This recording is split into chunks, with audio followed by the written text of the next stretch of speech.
Well, I mean, it just, in case there was some dirty laundry that had to be done, thought I'd ask first. Anyway, it's been an interesting week, and I'm not sure why. There's just the chaos being unleashed is just out of hand. But I mean, we're getting major publications saying is peak woke, and How do you know it's peak? well, you don't know it's peak until you're over the peak. well, I think the point is that they really did overreach, and so, and God, I really, back when it was really just, I mean, I got it through Stephen Hicks, Professor Hicks, and other people got it through KMAC. But I think Lindsay is really killing it because he's just willing to swim in it and use their own words. And, the rest of us, we sort of abstract this out into something, but it's that intellectual distance is correct, but it's not the same as going in there and actually ridiculing everything, paragraph by paragraph, all the stupid shit they say. And what I like about it is even this week he came out and said, well, this is against this is against Constitution, what they're doing, right? I mean, which is great. So he's getting there. You could, Martin, if you need to. No, it's the dog. It's all right. It's the dog? Yes. Oh, yeah, pet humans, pet animals, same difference anyway. So Brandon, you missed Luke's little one. Agatha. Agatha? No. Yes. Agatha. I have met Agatha. You have? She's extremely cute. Over video one time. She's extremely cute. I asked her to say if she, and she did it. She was really happy to say it. It was really cute. Anyway, what was the topic I wanted to talk about today? I just sent it to Brandon. So we should talk about this. Oh, over Twitter? Yeah. And then Martin just brought something up that was smart. I always want to cover that too. I do recall you marking it. I'll pull something.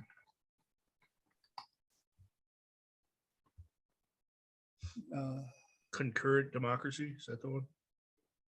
It was something like that, Luke. Let me. Yeah, concurrent democracy. Is that what it was? Common law and concurrent democracy. Compatible, commensurable, continuous. Okay. I wanted to talk about this because I want to do I've started a slide presentation on it. Like usual, it should just be 3 or 4 slides. Well, of course, when you've got to start the argument from the bottom, it doesn't turn out to be 3 or 4 slides. So I'm going to hold that one off because that's like going to take me quite a bit to walk through. And this rehearsal will help the audience, but will also help me produce that slide deck. So, so Martin, I was asking, what's going on with this, the anti-Boris stuff? And of course, you were correct. It was like, well, it doesn't matter what the people think. It matters what the globalists that are sort of driving all this nonsense thinking. I completely agree, but I want to know what the people think. In other words, how are they interpreting this?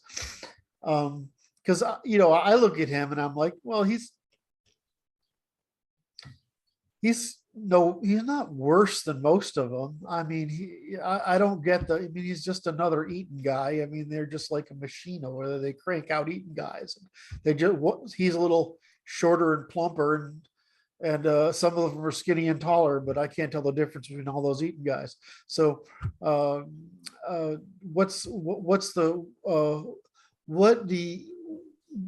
I want to do is ask Martin. So what the point are you trying to make when I ask that question? It's more that I just want to know this. but you're saying, well, you were making the observation, it doesn't matter what the people say because the globalists are determining it. And I would like to shoot, the problem is the average person it's very easy for that person to cast it as a conspiracy theory. We know it's not. It's a conspiracy. It's actually a conspiracy. It's a conspiracy of intent. It's a conspiracy of common interest, right? It's a conspiracy that justifies the credentialed classes. So, but you said Kurt's making another error here, and I wanted you to answer that. So. Well, it's pretty much made the whole point in that message that they just want another puppet. So, That but what this did he one, do wrong? Well, what did he do wrong? I don't know. well, he might have interests of the people too much at heart, even Oh, if I see. he ultimately didn't deliver. Because But all they're secondly, getting he might have not been actually good optics for them because of the scandals. I see. Okay, well, that's the first thing anyone said that makes sense to me. Popular. Well, he's too popular, like Trump is too he's a popular with populist. popular people. Okay, so because I'm looking at him and like whenever I see scandal, I'm like, we're people. We fuck around. We make mistakes. We make exceptions because we're in the moment. We think it's not really going to matter. Or we're just human, and so like those aren't scandals. Like the Clinton.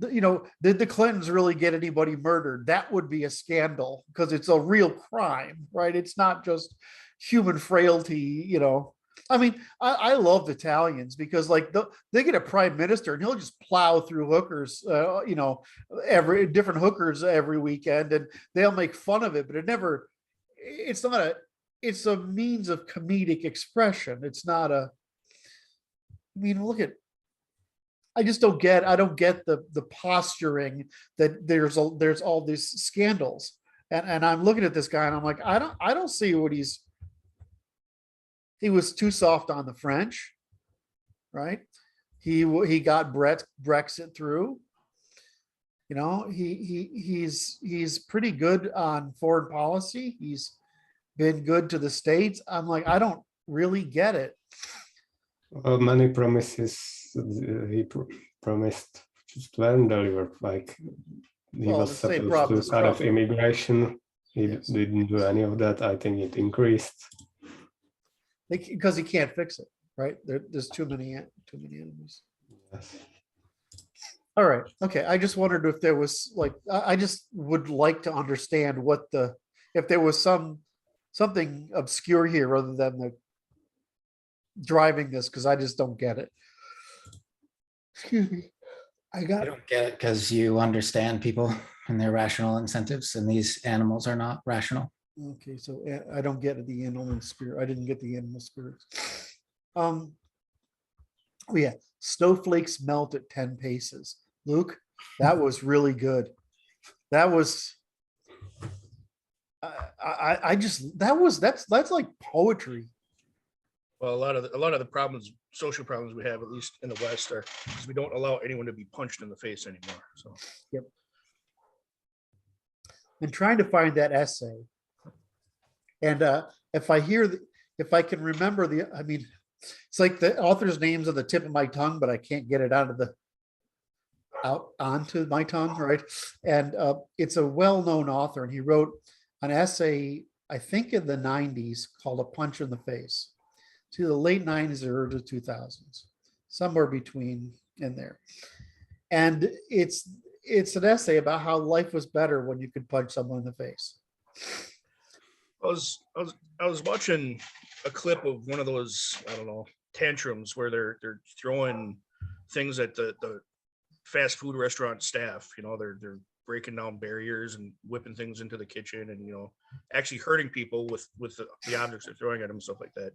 And it's coming from people that are simultaneously saying that they're at risk of law enforcement shooting them on site randomly, and those behaviors aren't congruent with each other. If you truly believe that you're at risk when law enforcement shows up, you don't instigate activities that increase the odds of law enforcement showing up. I mean, you just don't behave that way. So it's Yeah. you know, if it was true that they were at risk of being punched in the face, they wouldn't do that.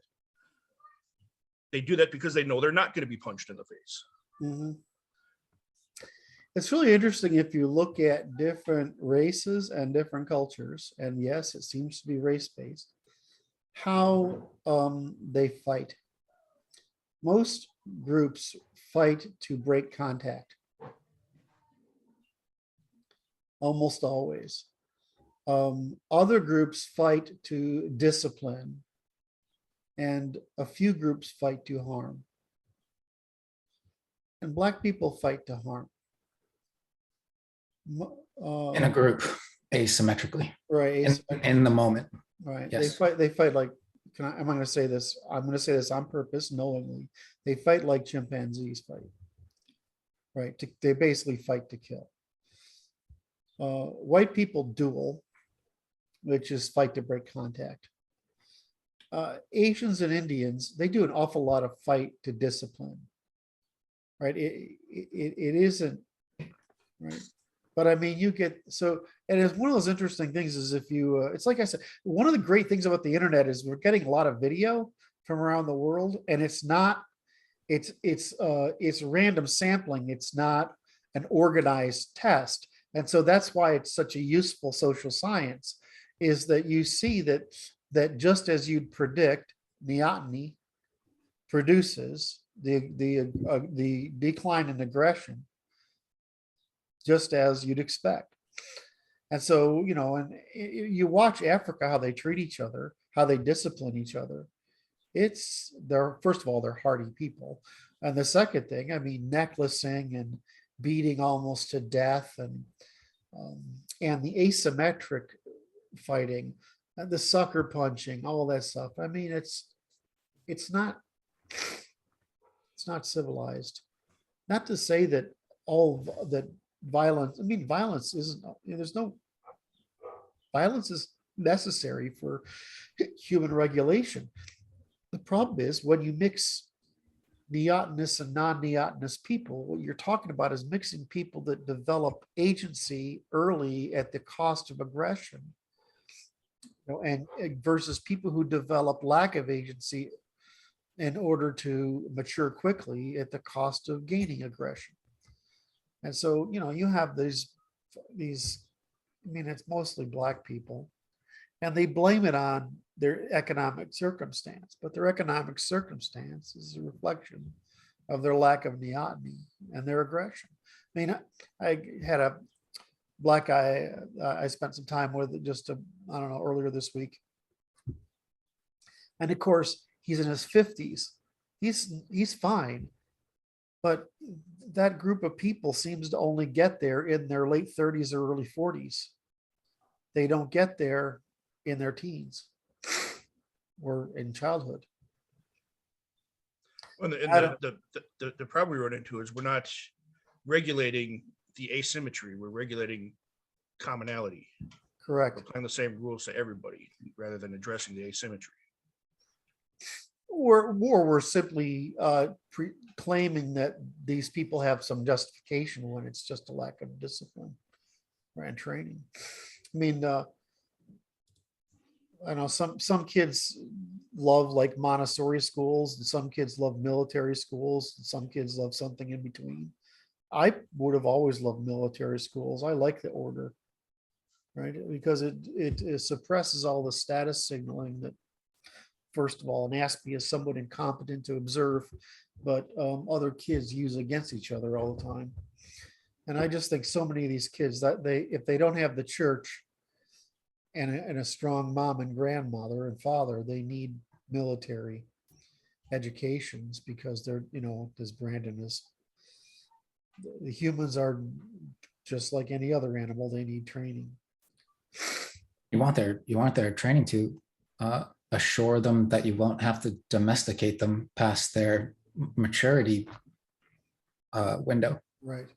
We can fix what's gone on, at least in America, by affording people the opportunity to separate, because we push them together, and then the proximal, the relative Proximity inequality. creates conflict. Yeah, they put them too close. They put them around people who aren't relative to them, and then people act amok because the relative inequality is too high.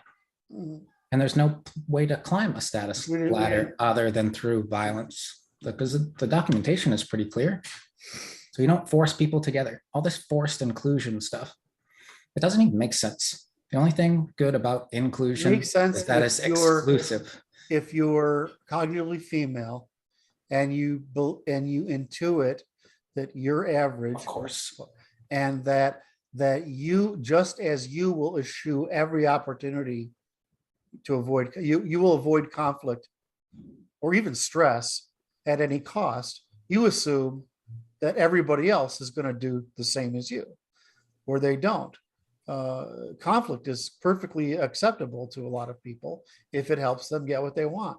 Matter of fact, it's preferable because they get a lot of attention for using conflict, and therefore it helps them move forward with their, at least express their frustrations.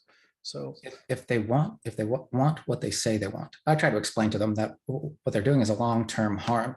And if you want what you say you want, you have to increase the amount of rules and the amount of conflict in the space in order to adapt to the people that are around you. So you actually require more disciplining and more conflict if there are people around and you want to adapt to them. But, Yes. by forcing them or affording them the ability to speciate in proximity, meaning you can do what your culture does and I'll do what my culture does, that is asking for people to fight one another. You're asking for a fight. especially when it's high trust, neotenous, low trust, non-neotenous, Well, it's why we always too many extremes. It's why we always react in politics. It's because we're the least tribal and we wait too long. That's why we have to react as a group. And it's always bad for us because look what they did. Look at them. They ganged up on us. It's like, yes, but your tactics are to tear us down slowly. Yeah. You need to put a limit to that. So a punch in the face was better. Way You know, better. It's just funny. I got, the only time I got in I didn't ever get in trouble with the police, but I had the police show up a couple times. One time because I climbed a telephone pole. I wasn't doing anything bad. I was just being an ass clown. And turns out you're not allowed to climb telephone poles when you're 12 or 13. Right? Every other time was when I broke a guy's nose, right? And then I broke a friend of his nose. And both of these times the cop showed up. And I'm like, no, they deserved it, It was,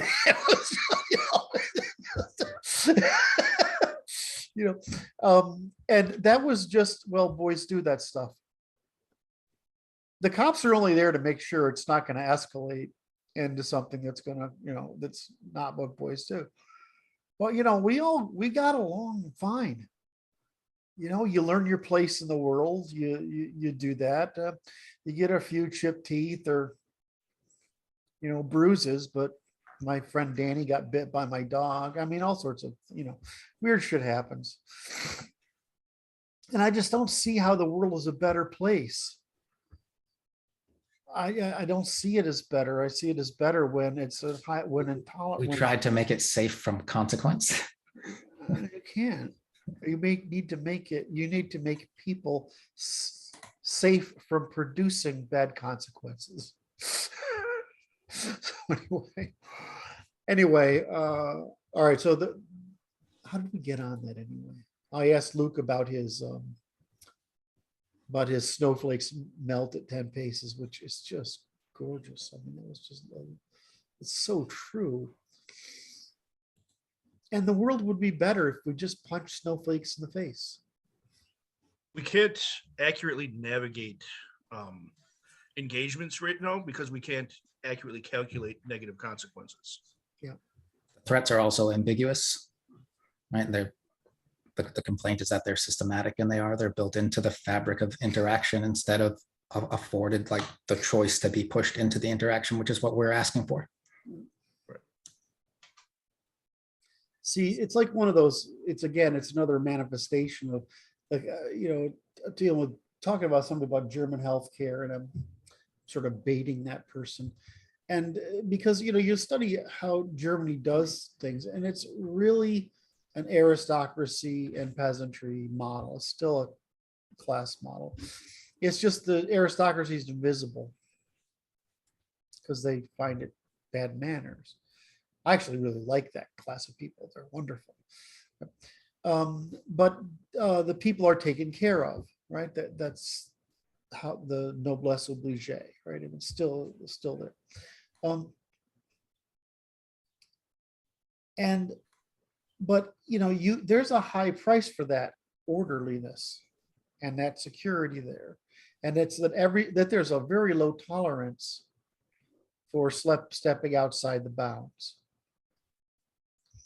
Whereas in our state, we specifically left the clergy and the aristocracy and the peasantry behind. And we tried to create a majority middle class civilization.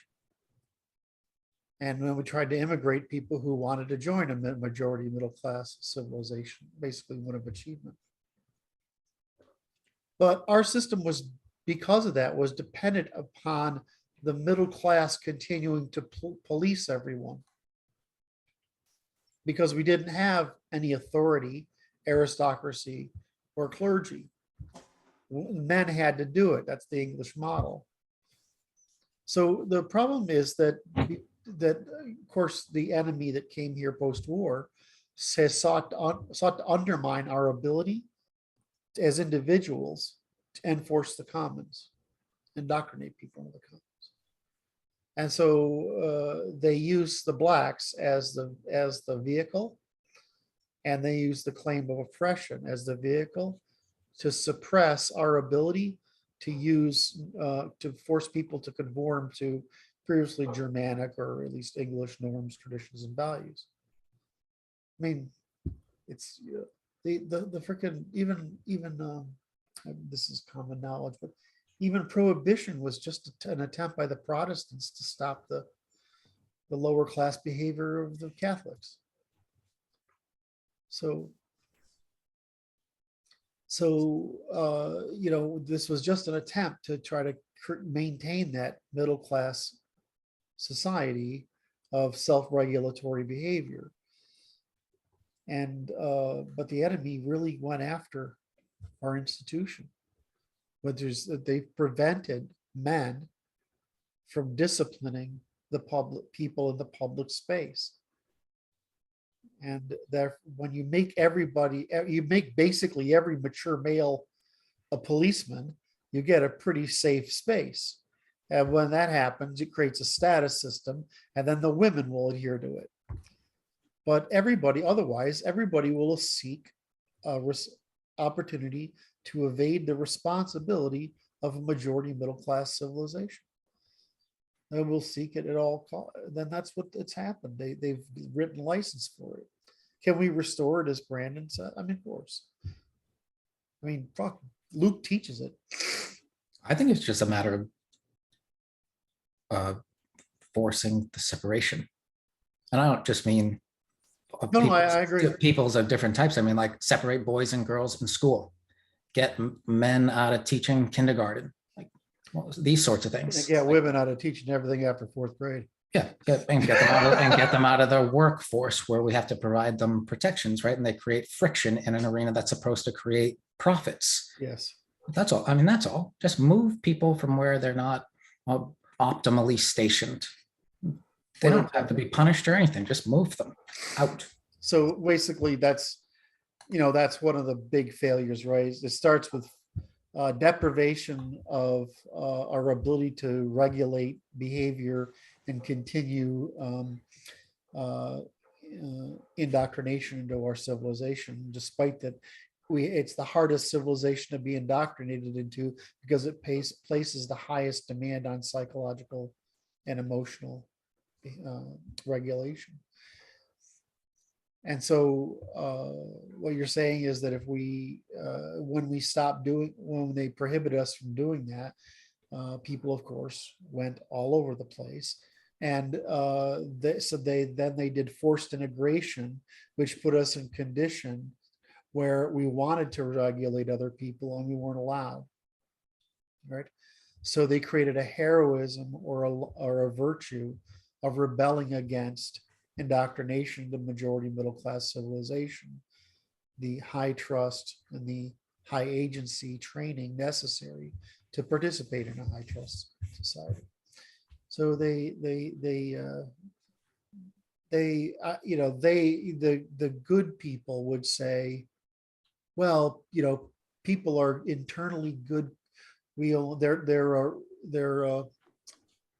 fallen angels, not risen beasts. We need to allow them to be free to be angels.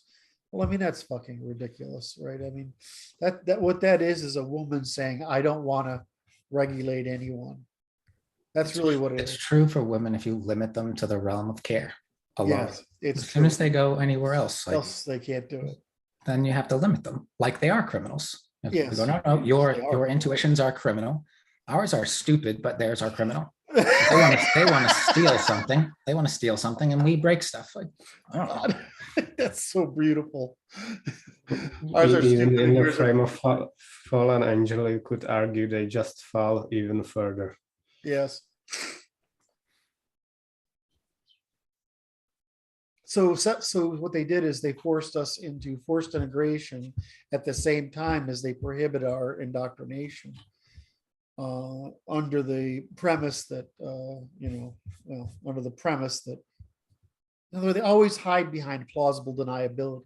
They hid behind Christian optimism. What they were really practicing was Jewish undermining. And it's just very, very frustrating. People want to produce good outcomes, and they mistake, but like that is being good, producing good outcomes, and they can't differentiate. They just think their intentions are good, so they can act the way that they feel like they can act to make those intentions come into fruition. They are right that you can socially construct political behavior and moral and religious behavior in those people who have no responsibilities governing, managing, interacting with, and transforming the physical world and those people, right? In other words, it works for the people who don't have any responsibilities. But those of us who have responsibilities, we are stuck with transforming things, matter, and people into some sets of organizations that produce things that don't require more resources and effort than the end product warrants, right?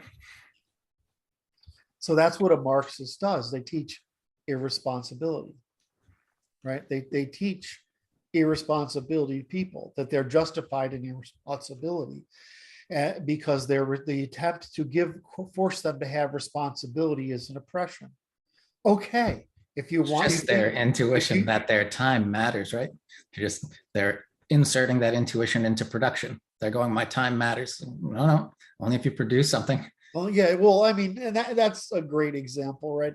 We keep running, I probably explained this 20 times a year, where somebody asks about the labor theory of value. It can't be true. And that's what, and it can't be. I mean, there's, you don't, and the way, how do we know that? Because your time is more valuable than mine. Right. And I don't want to spend my time on that. That's not interesting to me. So the subjective value isn't subjective market value, it's subjective value of my time, which is why it's different. Some of us are slower, some of us faster, etc. That's so time is what assets store. That's why they have relative value. All right, that's what it is. So when you get down to these people saying about the labor theory of value, I'm like, okay, all right, now that would mean that we all act like shareholders, which is we only get paid proportional to our investment when the investment matures and we find out if we've made a profit or a loss. Now, of course, they have no idea that that's how it works, right? Is that you get paid up front regardless of whether your work resulted in a profit or not. So you profited regardless. We're capitalists. We only profit if at the end of 3 years, our speculation that we get all you people to not screw up is going to actually work out, and that the people that out there will buy it. And so then they see a few outliers like Elon Musk or, Bill Gates. And I'm like, well, they're statistical anomalies, but I mean, if anyone deserves money, it's Bill Gates, because he basically industrialized and mass produced the possibility for all of us to compute. And so, I mean, there weren't, home computers were really expensive, and nobody was writing software for them that was meaningful, right? And what did he do? He just made it so there's a computer on in every household, right, or every desktop. And it was like, and everybody else in my age was saying, the group older than me, right, above my age, because I'm the same cadre as Gates, was saying, why would anyone want a computer at home? I mean, fucking games funded the development of the computer, games and spreadsheets funded the development of the computer the way porn funded the internet. Right? I mean, that was it. And Gates made that available. So everybody in the world has paid Gates some amount of money. It's probably $100 or something like that. Great. I think he should have to re-update his demonstration of competence. Well, I mean, okay, so you're picking on his post, right? Whatever. I'm picking on him a little bit, sure. Right. So that's okay. But I'm trying to give an example of, did he actually increase? I agree with you. He contributed to the commons in Right. an asymmetric fashion. And so and that's what makes you rich, is a lot of people give you a little money, right? And that's, or very few people give you some money, right? That's how it works out. So I mean, I look at these people and I can never understand how they can be so stupid, until I realize that, of course, they've been made stupid on purpose. There's no reason And how people think of wealth as well, because a lot of people who do good work, like, they don't get paid like by necessity. Judges, for instance, like, what are you going to pay them for? They can create an agreement between two people that produces something maybe of more worth because they've adjudicated it, right? So you can say that they're owed something for the process, but like, that's it. Yeah, I mean, there's no other production in there. Right. I mean, it's like the saying of like, well, how productive is your waitress? Not very. Right. I mean, compared to the guy. Now, how productive am I in an assembly line? Pretty goddamn. Right. I mean, so, I mean, that's the problem, is if you have a customer paying you, right, there's only so many customers that can sit so many tables in a day. Right. I mean, and so you get a 15% or 10% or 20% tax. We're trying to make up in private wealth and luxury, like what we did with commons, dispersing that, like spreading it out over everyone. We're trying to do it by ourselves. We can't. It's the stupidest thing I've ever watched. Well, I mean, it's stupid when you think about it. But the problem is, people use whatever analogy they have in their experience. And most people think about going to the store and buying whatever and coming home. And it's a simple trend, right? That's what they think about. They don't think about, they think that they think about going to work, getting paid for X number of hours for doing a job. That's their model of the world. It's clown world, right? Or I have, again, I bring this up, I'll stop. I'm trying to always never say her name, even though it comes to mind every time. So always trying to say, well, the family works by this economy. So the business works by the economies, the industries. So the state and the world work by the same method. No, it doesn't work that way at all. So, people are made ignorant, and people are made irresponsible. Why? Because only ignorant, irresponsible people can be ruled. Whereas knowledgeable people who are responsible don't need rule. They just need law to resolve differences. And then if you do that, we produce commons, and commons reduce the cost of everything for everybody. So why is it so expensive to live in a low trust society? Because everything's expensive. All the commons are expensive. Like, why? It's like having to live in a gated community. Well, the whole fucking world outside of Northern Europe lives in gated communities. And now Northern Europe is beginning to devolve into gated communities because of immigration. What is a gated community? I mean, I always use the example of the people of Crete, right? The Mycenaeans. Well, if you go to their palaces, they don't have walls. Why? Whereas if you go to most places, the castles have walls. Why would that be? Well, because they're on an island, they've got a navy, and there's nobody around who's going to do anything because they're all codependent on each other. And they live in a pretty good place. Well, so why could I grow up in a world where we didn't lock our doors? I did after we had not quite an asylum. What's this called? Mental health for combat veterans, a veterans hospital. That was A psychiatric ward. Psychiatric ward. So my house is here, right here, and then there's this woodland, right, which is, I don't know, and then it's up on the hill. And so they come down and they go through get lost in the woods, and they start looking through. They'll basically open up doors to try to get food or warm or whatever. So we ended up having to lock our doors, but not our, I went to work. I didn't lock my car. I didn't lock my car till I moved to Connecticut. You couldn't even imagine why you'd need to.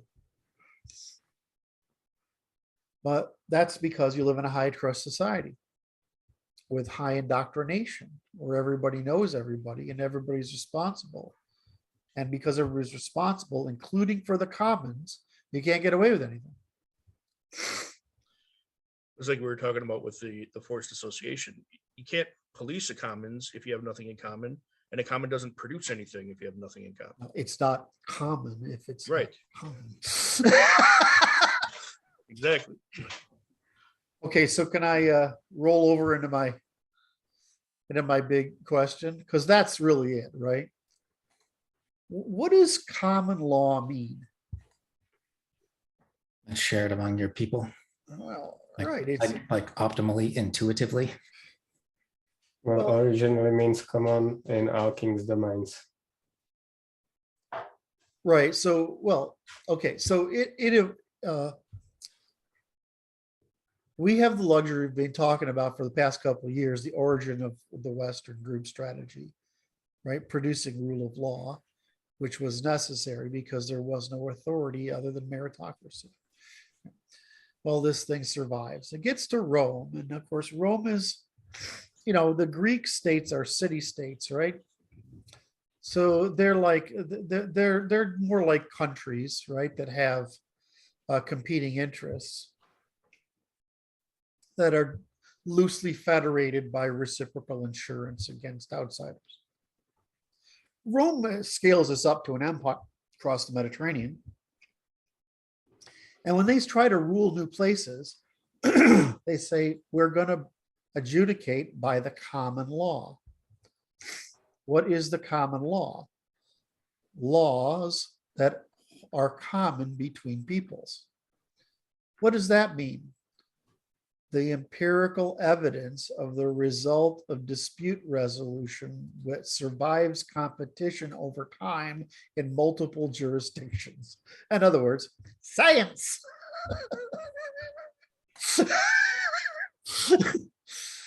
So they can't make a decision if you have some silly law and I have some silly law and we're in a dispute.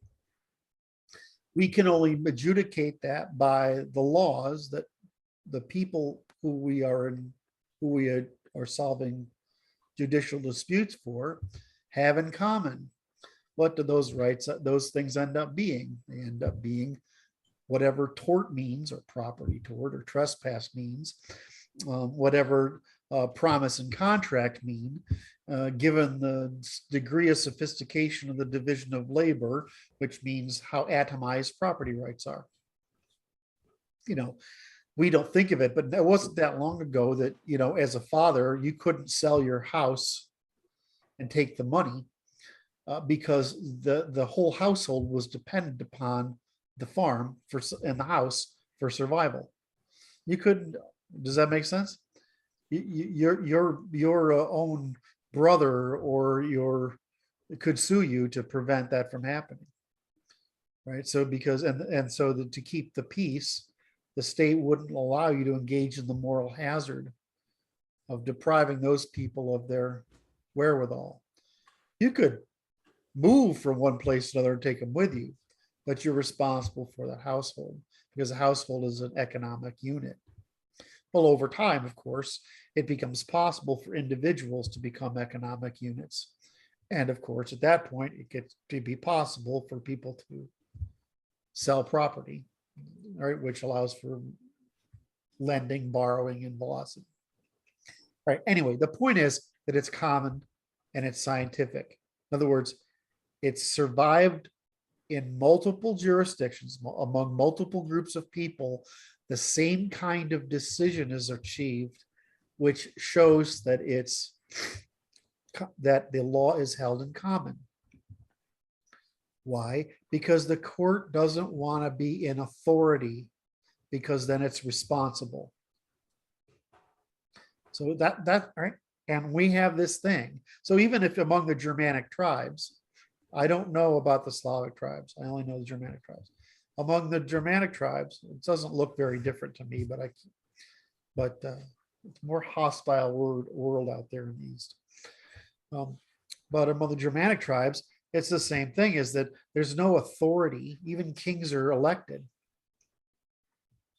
And so, there's basically the warriors meet in a thing or whatever, and eventually the farm holders meet, right? And eventually after that, it works out to men of reputation meet and solve in turn the judge. So it's basically this concept of a jury and the concept of a common law. So when we say traditional law or common law, it means the empirical law that survives scrutiny under the regime of Western civilization, which is a limit on authority. Do kings have the right to impose laws? Yes. Well, hold on. They have the right to impose laws that don't violate the traditional law that limits the rights of kings. This is why the kings are always brushing up against this with frustration, because they want to be able to exercise their creativity over the common law. That's so funny. Like everyone else's creativity, theirs probably sucks. Right. So, whereas, all right. So now, so what the reason you do this is it leads to settled law. So what does settled law mean? It means a group of laws people come to agree with. They don't really object to. In other words, they don't resist and circumvent. Is abortion settled law? Well, clearly fucking not. Is capital punishment settled law? Clearly fucking not, right? Is income taxation settled law? Somewhere between not and mostly. All right. So that's what settled law means. It doesn't mean some authority has said it. It means the public, the court has realized that the public has adopted, has not rejected this law. Demonstrated by disputes not being brought to the court. Exactly. If there's disputes, so what you should see, what we do see, is that a law is a general condition under which there still are outlier cases. And so people come to the court for clarification of the law in this circumstance. Well, that's what the law does, right?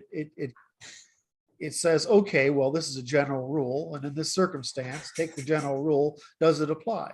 Most of the time, it does, right? It's just some weird, usually most people get into problems not because of one law, but a conflict of multiple laws, right? And so they're just interpreting their the order of laws and regulations and legislation to their benefit, where the other person's doing it to theirs, and so the court has to reconcile this portfolio. Right? So that's okay. But if I've got us this far, I'm trying to say that we started out with this accidental discovery of rule of law instead of rule of men.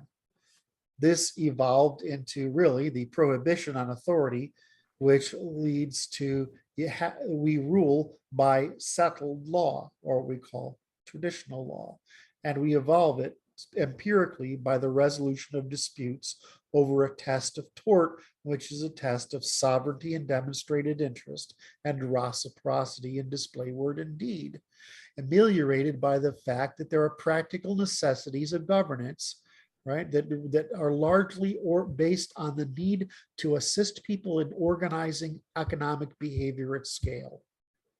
Right, that's really what it is. In most of history, there aren't too many commons produced that are not produced by people. That's a relative innovation of what we call classical liberalism.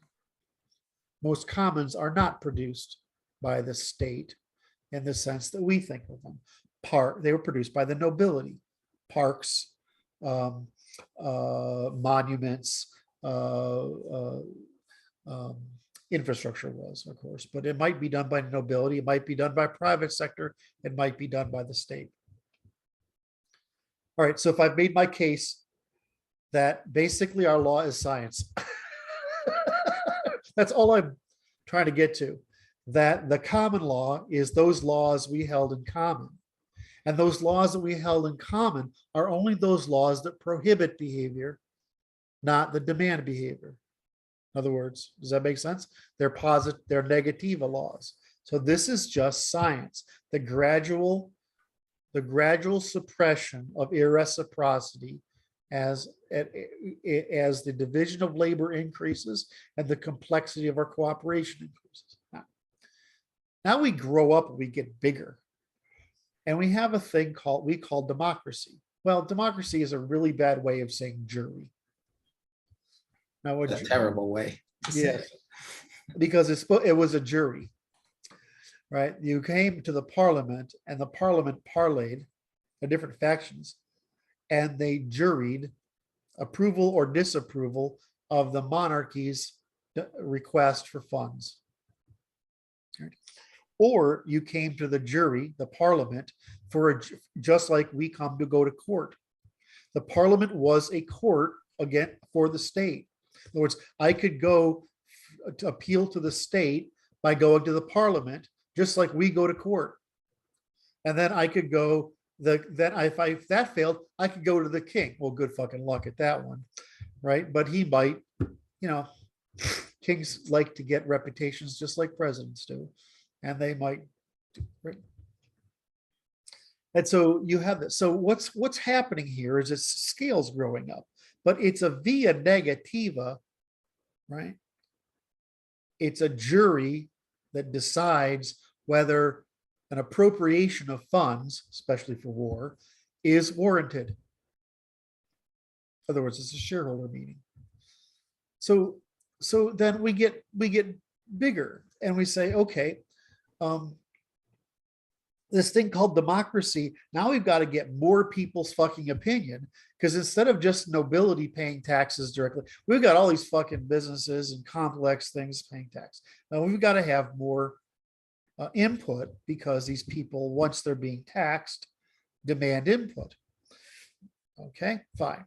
So we get a thing we call democracy, which has emerged multiple times in our history, which evolves in our system because it's a rule of law system in the absence of authority, where the military is actually citizen soldiery. Okay, fine. Well, now we get a thing called, now, how do we produce common law policy? This is important. Common law, what is held in common? Why don't we use majority democracy?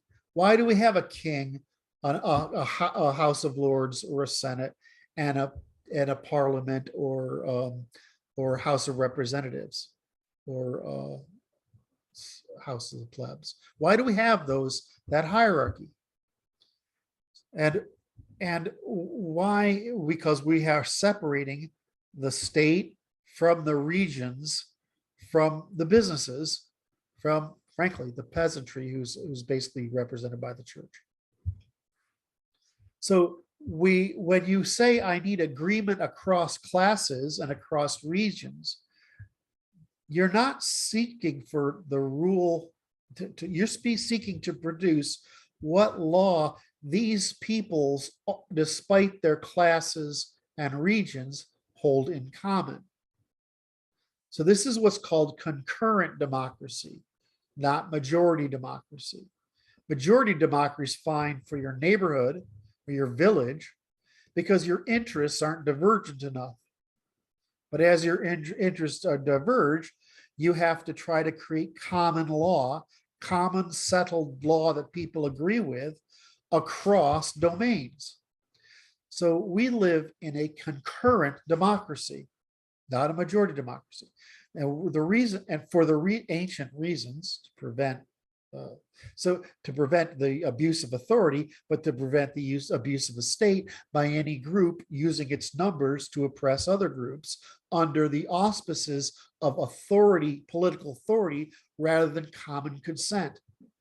So if you look at the president, he's elected by the Electoral College.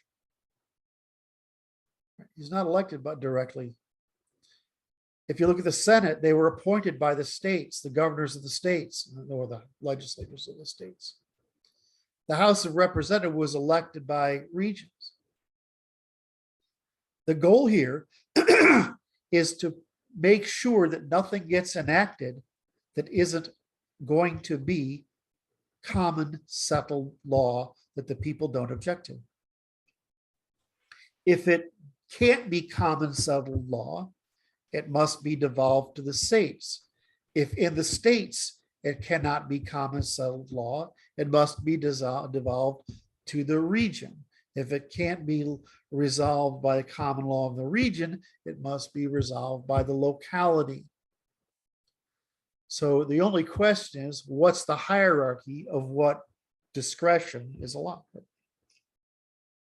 So in our system of government, in the ancient European system that's codified in the American Constitution as the closest to a document of the scientific organization of human beings by common consent, is that their thing is to produce common law held in common as legitimate, as settled, not because it's legitimate because someone says so, not because it followed due process. Note that word, not because it followed due process, but because it adheres to the common natural law that has survived empirical competition in markets, including the market for justices, right? The judicial market of juries, the market, which is the via negativa, and the via positiva market for producing concurrency among the factions. Right.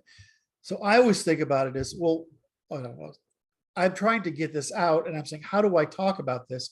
Because if you don't understand that there's no difference between concurrent democracy, the common law, and the science of human cooperation, you don't understand the purpose of this thing is to say, there's no ability to force people to do anything at all, other than not, in other words, the via negativa, not impose costs upon others. There are no common via positivas, in that sense. They're only via negativa. So especially at grand scale, as Brandon brought up earlier, there's a current demand for separation because we are now wealthy enough that the people who want to have a feminine, motherly, redistributed equalitarian society want their own polities, but they can't produce it because they can't produce it as common concurrent policy and therefore common law. The same thing for folks like us. We want responsibility, not dependency, because we've learned and we know that the only way to achieve mindfulness is through responsibility that's within your means of successfully performing. And so we know that makes the happiest, healthy people the highest trust and the greatest cooperative value. Excellent. Well, we want to separate from those people because we can afford to do so. There's no reason for us not to.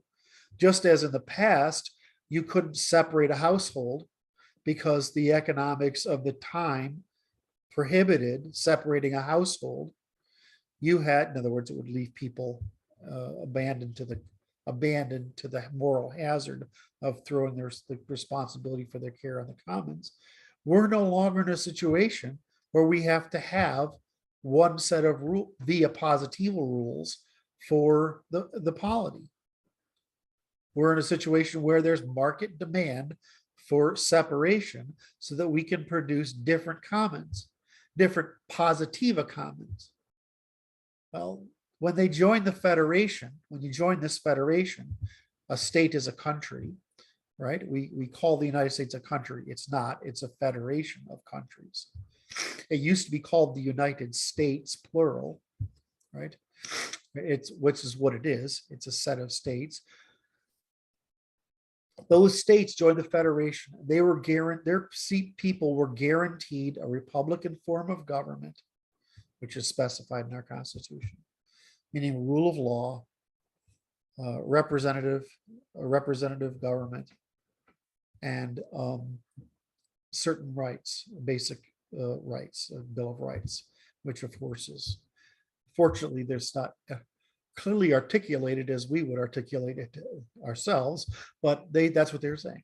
So if you can go off and say, I can form this state, I can, as long as I guarantee these basic rights and don't export any harm to other states, then I can build whatever polity I want. The problem is the globalists don't want that. Why? I don't know the answer. Why is it the female can't stand that they would be outcast into a group of people like them and they would have no influence on us? Is it like the same thing as your wife can't stand when you're watching football and enjoying your life for once? I mean, their ideology stemming from their religion justifies it. Yes. They are told that they will get all the treasures of all the nations. I think it's just female instinct, male instinct. That helps, I but just believe so. that ideology appeals to it. I think that's all it's driving it. And it's purely animal. And just like all female and female behavior is to avoid responsibility and generate demand for authority, and male behavior is to localize authority and generate a voluntary hierarchy where we're each responsible. That's women want to consume at their limits. Right? Just have to make them clear. Everyone wants to consume at their limits. We have to make them clear to people. Like so we have to. What you're saying is we have to run the test. We have to run the test. Well, I think what we teach, while the demand for separation is grand and it's not going to go away, what we teach makes it easier for people to cooperate with those in their proximity. And it disaffords them to believe the lies that they can rule themselves and have their own rules and follow their own intuitions and that everything will turn out fine, because it doesn't. Look around you. Well, right. But, given that the female mind will do what it does, the cognitively female mind, I'm talking about the leftists, they will believe anything rather than reality. Yeah, They will until find reality some touches, reason to blame others. They'll find some reason to blame others. They will never take responsibility for the impossibility of their instincts outside of the domain of Court doesn't grant an audience to those special pleading. Yeah. Because The that's court all of- they're doing. That's The all. court they're of doing is evolution special- certainly functions. Yeah, well, that's all they're doing is special pleading. Right. All right, so Abrahamism was always built around that instinct, beginning with Judaism, built around what? around never taking responsibility. Responsibility, exactly. So did I make my case? Did I make the parallel between the origins of our civilization, the meaning of the word common law, right? The scientific nature of that common law, the scientific nature as our government as preserving the common law, and the scientific nature of concurrent democracy as making sure we preserve and create common law. Because the foundation of our civilization is the science of cooperation by the use of the common natural law. Did I make my... Yeah, well, yeah. The only right, good, and righteous thing is to be sure that that law persists. That's it. That's It's it. fucking law of nature. We don't get the choice. You can vary from it and you'll pay the goddamn cost of it. But we don't want to pay the cost. You know why? Because we like responsibility. I don't want more than I can handle. I've ended up in the hospital 4 times doing that.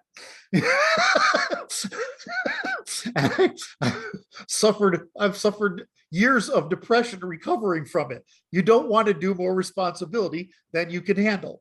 But responsibility is the only way to get mindfulness. There's no other way, at least for healthy people.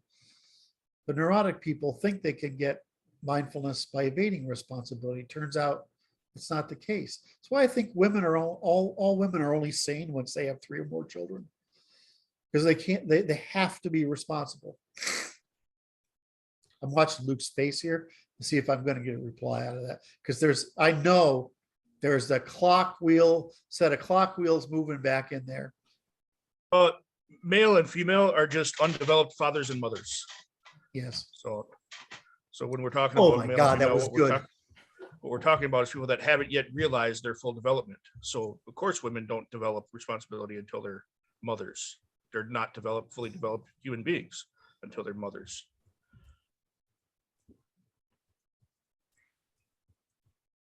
I mean, responsibility just means successfully navigating the limits.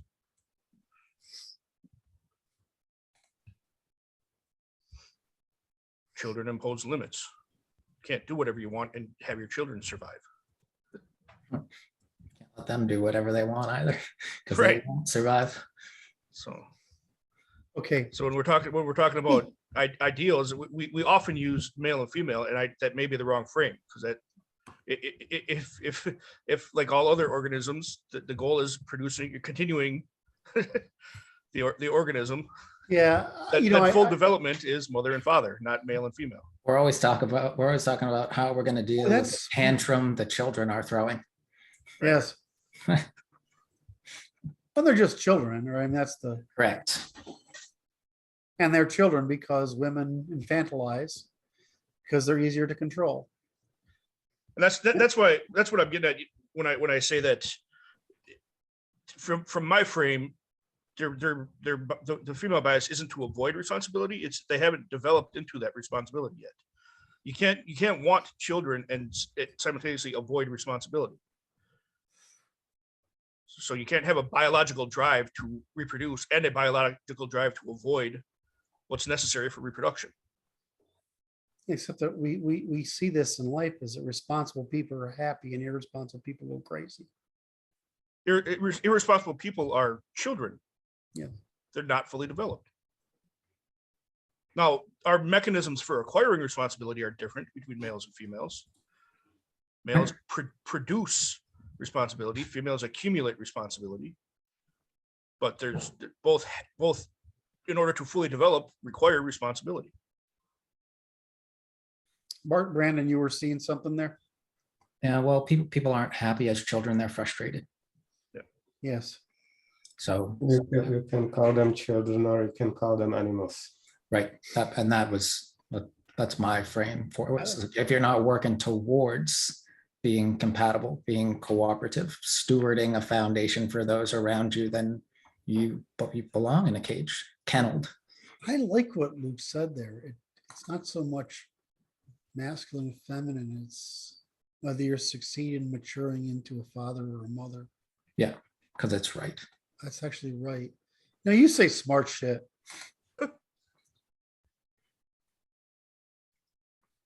You know, you think I say that like I'm surprised. I'm actually not. I'm just acting surprised to draw attention to it. Okay, so can I go back to my? I didn't get any feedback, so if I make up that PowerPoint, I basically want to tell that story by defining a set of terms. Just make it clear that's not what we're doing now. Well, You're right, we're describing- trying to eliminate that whole system of natural law generates adults, responsible adults, Right. right? And the whole purpose of Marxism, like the whole purpose of Abrahamism, like the whole purpose of females, is to not produce the adults, because adults require self-regulation. And self-regulation means the use of reason, or at least discipline, instead of impulse and intuition and feels. I tell people the law commands. It's the difference between should and ought, Yeah. because the law will punish you. You will be held accountable whether you. Oh, I if you like don't this. believe. Yeah. So even the natural law commands. Correct. Yes. They're not telling you, they're not demanding you. It's commanding you. You ought to or else. Yeah, like we talked about previously, natural law speaks for nature. It is a gentler conversation than interacting directly with nature, but it speaks for nature. Because it's a conversation. All right. So I think okay.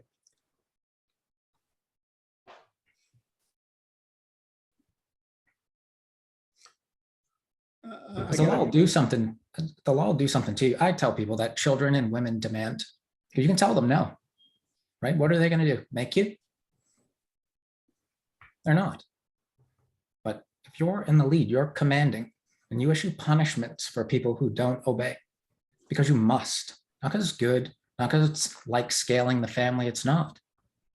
It's like making things run the way they should so everybody doesn't die. And you don't have a choice. We've been extending the choice to those who shouldn't have it. Yep. Okay. I did my job today.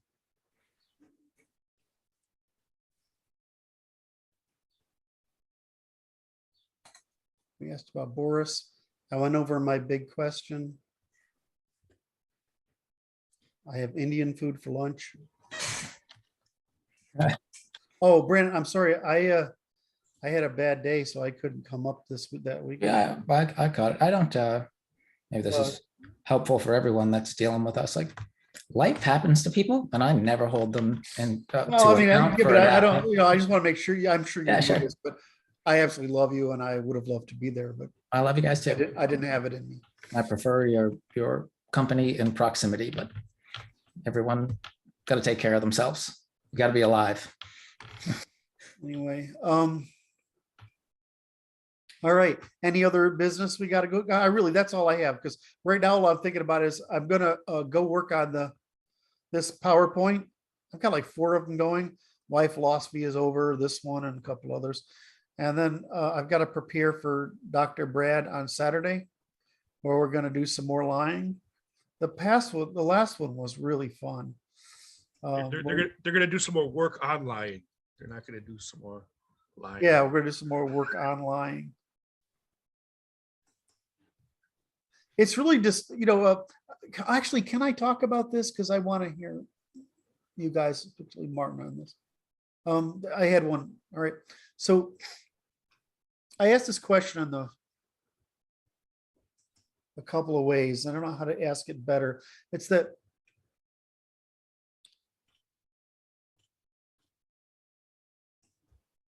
people, so I can only do it as an example of how I do it. I have all these templates now, right? I have the grammars. right? It's just like continuous recursive disambiguation into an identity, right? I mean, operation, right? And so then I see the table of grammars. At the end of the table of grammars, I see the bifurcation of the male systemic lying, right? The consistent method, and the female system of inconsistent lying, emotional overloading versus systemic overloading or rational overloading. I have this so everything I hear fits into this, and everything I hear fits into the tree of trifunctional, ternary logic and trifunctional, whatever. So everything I see fits into this, and natural law is just natural law isn't a goal anymore. It's just a system of measurement. That's the optimum. That's the science of cooperation, right? So I just have this stuff in my head. So when I'm working, I don't feel anything. Does that make sense? It's like doing math. It's purely calculation. At some point, I was feeling. At some point, I was feeling less and thinking more. And at some point, I'm just doing logic. And afterwards, I'm basically doing the math. And then afterwards, I tell myself, well, what do I think about it? So did that make sense? Yes. Does it make sense? And so when you're talking to other people, there seems, when we're talking, I'm trying to get my head around why I just can't comprehend so many people on either side of the spectrum, is because while I can sort of get the left being obsessed with feels over reals, right? And so I expect them. I can't really get how the right seems to also have feels over reals. Does that make sense?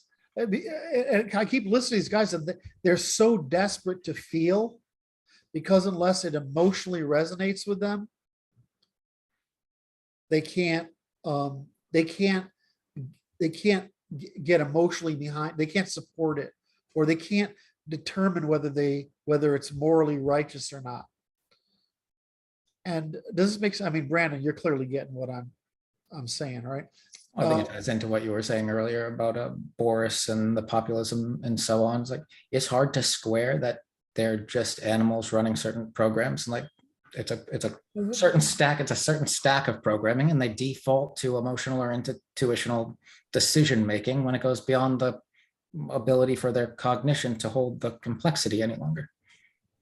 So, but again, we can teach people to do, it's like, what's his name? I can't remember that teacher's name. It's like, he says, I can teach anybody calculus. Mm-hmm. Right. Anybody can learn it. I can teach anybody accounting. Right. If you can learn calculus, you can learn what we do. Yes. One of the things we're running into, we have intuition evolved to keep us alive, right? And it evolved very well, or we would not be here, right? So it's a very powerful tool to recognize disruptions or anything that's different in our environments. So people are intuiting things very correctly, but all the signals they're getting don't align correctly with those intuitions. And what we're doing in the processes that we use is we're disambiguating the signals, so that people can then reinterpret what their intuition is picking up on. Oh, that's really smart. We're not trying to push people away from intuition. We're trying to help people retrain their intuition to recognize what they're accurately picking up on. To hone it. Yes. Okay. Honing it. That was really good, Luke. So tell me if this is wrong. So the way I look at intuitions is they evolve for scale within the limits of perception. And almost everything we're talking about in law has to do with differences, not similarities. Yes. So it's largely a problem. And scales beyond. The scale beyond direct perception. Yes. And it's also beyond direct imagination. Right. And so I don't think people know that we traded that part of our, chimpanzees estimate group size faster than us. Yes. And remember, sequences way faster, way better. It's not close. It's not even close. You can't compete. No. But they're not as smart as we are. We traded that for the foresight, long-term stuff. yeah, it's for language. It's good. It's Language, correct. they have we traded working memory for predictive memory. Right. We can tell stories. Right. That's right. And and when you realize you have to make that trade-off, it's so obvious. Right. I mean, you just can't keep that precision of state in your head and then make an infinite an infinite number of paths into potential futures, each of which, you have to divide that up. You just can't do it. Okay, so I was trying to ask you a question. How was I putting it? I want to here the problem I was running into, and I was trying to figure out why the right was exasperating me so much, because I kept thinking you ought to be smarter than this. Why do you need to feel? Most people aren't autistic. Right. And they're conflating feeling with intuiting. Right, but you're right. Is that the problem is we're disambiguating what they perceive so they can adjust it for scale. And in other words, you've hit on it. And I just wanted to know how to talk about it. And I think that's a great way of getting it across, is that we evolve for a certain scale of sense perception. But beyond that, we need systems of logic and measurement. And so, go ahead, Kurt, sorry. Because without systems of logic and measurement, you can't break things down into computable components that you can measure and test. And so the more time you spend in those systems of logic and measurement, the better your intuition gets, the more accurately your intuition reflects reality. Right. It's also supposed to reflect a cohesive group dynamic. I mean, you're supposed to have aims that are helpful for you to attempt to pursue, and they don't. So on top of all that, like, they're children acting like children and not stewarding the maturity of fatherhood, essentially. Yeah. I feel bad for people who live currently because they were robbed of everything necessary to perceive this place in a way that they won't crash into it in catastrophe. Well, you know what's happening. You're seeing a mental illness. I took that fucking screenshot it's from, I can't remember who sent it around. The screenshot of white women and antidepressants. It's like, I mean, it's like half of women now. It's disconcordance with the manifestation of reality and the emotions, the intuition that comes with it. It's like, I should feel good because things are going this way, but I don't. Women were baited into a social construction that led them to depression. Yes. Yeah. Big time. It's fucking evil. And we just have to put up with it because we can't smack anybody in the face. Yes. That was a really good set of ideas there, guys. Okay, can I start a fun topic real quick? Okay, this is because of this is totally play. All right, so but it's so there's this whole thing of rating people, right? And there's this guy that's out there on the internet. He actually charges money to rate you on a 1 to 10 scale. Have you seen about this? No, I'm interested how many women he gets and how many men. If he charges, I'm interested. I don't know. I have no idea. It's really pretty interesting. And he's doing it he does it by face, which is great, but you really see the whole person. So I'm going through this, and then Noah posted something. It's like, this woman says, I'm this and that and the other thing, and of course she's chunky, right? She's average, right? And he says she's a hard 3. And I'm like, well, that's not really true. I mean, so I took a picture of this, those, how those really the native Australian women who are, I mean, they're ugly. Do you know what I'm talking about? Yes. Right? They're really ugly. And then it took Grace Kelly at the other end, right? I mean, which is the sort of mathematical perfection. Yeah, obviously it depends on your scale. It depends on your scale. So, the thing is, and I keep telling people, if you start out with 5 as your minimum desirable candidate, then you're gonna, you're gonna have a lot of people in 3 and 4s. But if you actually try to sort people into 10, almost everybody ends up as a 5. Because there are some really fucking ugly people in this world. Right. I mean, and let's even say you take out the ones that are genetically defective. Just they're, in other words, they're just, I mean, because those some of those people in Australia, those are scary looking fucking people, really.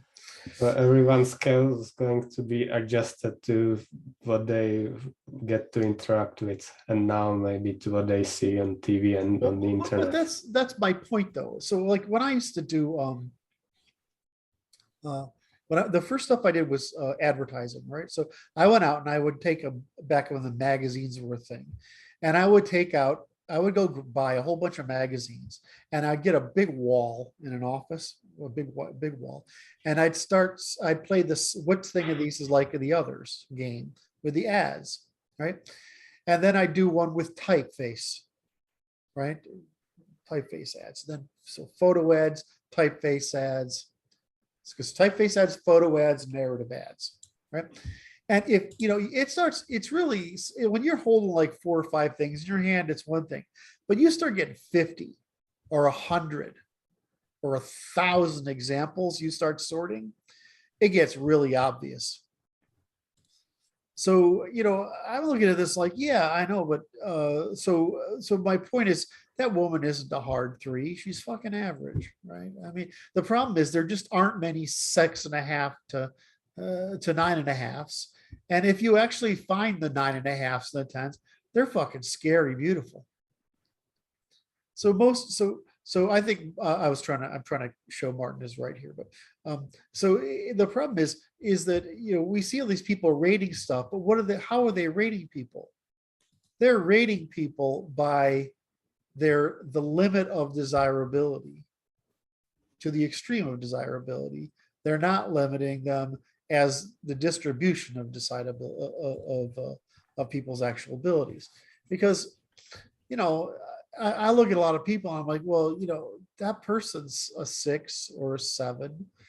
That's because that's a logarithmic problem as you approach 10. I mean, I don't want to get him in trouble, but my friend Don, all right, he was dating the sister of one of the, Miss Baltic state, I won't mention, right? She's like willowy blonde, absolutely perfect, absolute, right? And of course, he really prefers the slutty German girl who wants to have sex all the time. But anyway, Don, I hope you forgive me, but it's true. So, so you see this. She's in her 9s, right? I don't know what a 10 is. Right. I mean, Grace Kelly's a beautiful 10, but you got to start measuring. Okay, what does this person look like? What do they behave like? What's the personality? I mean, you got the couple of dimensions here to go by. And even such, you're going to find an awful lot of people who are 7 personalities, but 4 attractive, right? You have to have that whole thing. So I was looking at this, I don't know. So this whole rating thing has gotten out of hand because it's part of the false, it seems like it's part of the false expectation syndrome. That if, this is what a 5 is, I'm like, no, you don't understand. That person you're calling a 5 on a distribution is a 7.5. That's because that's what the distribution looks like. Anyway. For the current market, you might be affording them measures that they're not affording themselves, because I'm unsure, given your work in the manosphere, that women have a personality dimension anymore.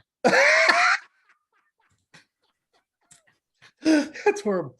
This is I'm going to say that's partly true. It's partly true. Well, it's more than partly true. Because women are more will adapt to you heavily as a man, right? So that's true. And my experience with, and this is, I hear this from a lot of guys, right? Is once you've been in a relationship with women, they're all the same. There's the crazy chicks, right? And the dysfunctional ones. But any basically not crazy, excessively crazy chick that will conform to you, right? In other words, develop an equilibrial relationship with you. They're all the same. Well, there's lower female variability. Sorry? There's lower female variability. They're roughly the same because they're roughly compatible with you. Yes, exactly. And if they weren't compatible with you, they wouldn't be. Correct. Right? Yeah, it's your problem there. You were talking about, they're only measuring the women that are in the desirable category, not Right. all women. You're Of doing them a course. disservice by Which- telling them that there are 3, when really, like, you don't want to date them, but that's a preference, not a reality. They already have low self-esteem. It's like- That's why I've always made a distinction between our women and women. Yes, yes, yes. Well, I really like that. It's like, how did you just phrase it, Brandon? You said that they're compatible with you, so they're not that different. If It can't be. It can't be. They can't be. And so it creates a greater impression of lack of variation than you imagined. And then the fact that they adapt to you creates a greater impression of the lack of variation among women is obvious. But the fact that women adapt to you is what creates the illusion that they're all the same. That's why it's an error to hide who you are from women, which is something Correct. that dating people teach you. That is an error because Yeah. they will adapt to you, but you got to present what you are. Yes. And you got and be worth having. Yes. There's this one chick. What's her name? She's a little kind of hot. What's her name? I forgot her name. She's actually quite talented. Started as a fashion person, got into male female stuff, and she goes over like the 6 red flags of women, and of course they're all the same. They're all me, you know, flags. And I'm like, you got to be taught that. You got to be taught that that's a bad thing. A guy needs to know. And I'm like, and then I'm thinking about, okay, how many guys do I know that are decent guys? They're fit, right? They're average or above average looking. They're somewhat successful, and they get a crazy chick. And they are want to marry the crazy chick because they're entertaining, right? They're easy For a while, and they're entertaining. But you marry that woman, that's a fucking nightmare. Well, because they don't know female method of lying. The Yes. woman won't tell you that I am selfish. She will give you all sorts of justifications. We sure do fix a lot of Not weekend. problems. So let's try an experiment. I thought I was going to be done with this like half an hour ago. Let's try an experiment. If you went back to the age 19 and you walk up to us talking today and listen to us, would it make any sense? Yes. Yeah, that's what I think. It would make sense to me. I needed what we teach when I was 12. Needed. Martin's going to say no. Because Martin's I don't know. Martin's one of the converted. I might take it seriously because older me is involved, but then again, I might just be horrified about what I've turned into. I think you're awesome. Yeah, but younger me probably wouldn't think that. Yeah,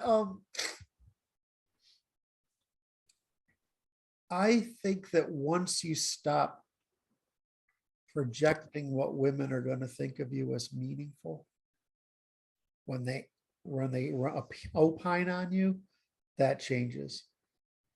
Somebody asked me, Kurt, have you gone over to the MGOW? And I'm like, fucking maybe, I don't know.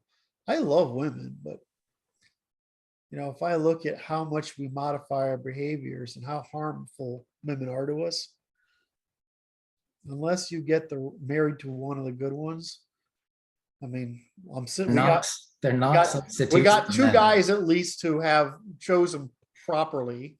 I was probably married to one of the good ones until I got cancer the second time, then I screwed it up. And Martin, he's like, I don't know what Martin is. Where are you on the MGTO spectrum? You would like to have a wife, right? You'd like to be married? I would like to, but I need to do something about my social status first, to be honest. Just got to get you over here. We got to get you over here. Because women adapt to us, though, they're never gonna be able to think higher of you than you think of yourself. Ultimately, Yeah. So, Yes. They also don't make, they're not substitutes for men anywhere. No. And that's what we've been Yeah, that's doing, that they're never, ever a substitute for a man or a brother or an uncle. They're not, they No. can't be. And trying to make them that way harms them. It's actually pretty.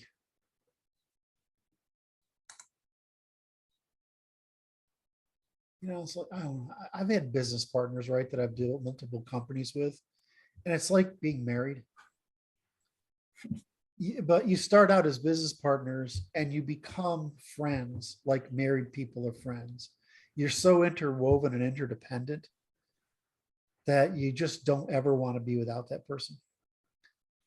That's like a really good thing, right? But if you base it on sex or just friendship, basically friendship, like someone to go do stuff with, that seems like a very perishable way to run if you're not engaged in the business of family and complementary compatibilism. right. If you're not engaged in that, I don't see the point. Yeah, the future of relationships has to afford for serial monogamy that doesn't harm the agents when it dissolves. Right, which is easy to accomplish. Yes. Oh yeah, real easy. But people need to know that that's a life path that a lot of people are going to pursue, because like you're going to live with someone for 20 years and you're going to run out of things to say. Then you're going to beat each other up for a while. It's like, I like Eli's framing that gay marriage got pushed through because straight people have been gay married for decades.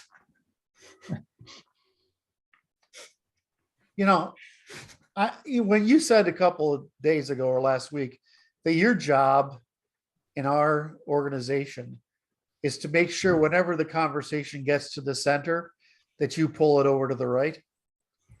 And I like, well, Eli used to do that. So, but what's happened is sort of like Eli pulls it not only to the right, out into fucking outer space, and you pull it over to the right. And there's such a joyous charm in it. And then we have to, and what great thing is you make us look reasonable. I like that. Eli pulls right to conflict. You know what I think? Being on the right just means telling the truth. When you're going to the center, you're just trying to be optical or appealing at some cost of truth. Well, yeah, I although my feeling of going to the center is trying to express to the opposition that you understand them, they're just wrong. Right. And that's my view of going to the center. Eli's version of going to the center is anybody who doesn't want to light them on fire.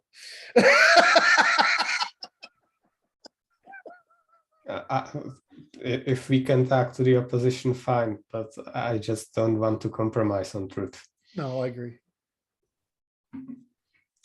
All right, guys. Well, thank you for today's meeting. That was a lot of fun. I'm sorry it was a little slow for the audience, but I enjoyed it. And I got my hard question answered, so I'll get to some work. Love you guys. Martin, I love how you look. It's great. And it's a joy to be in. Luke, you were looking dishing out smart shit today, hand over fist. All right, love you guys. Talk to you later.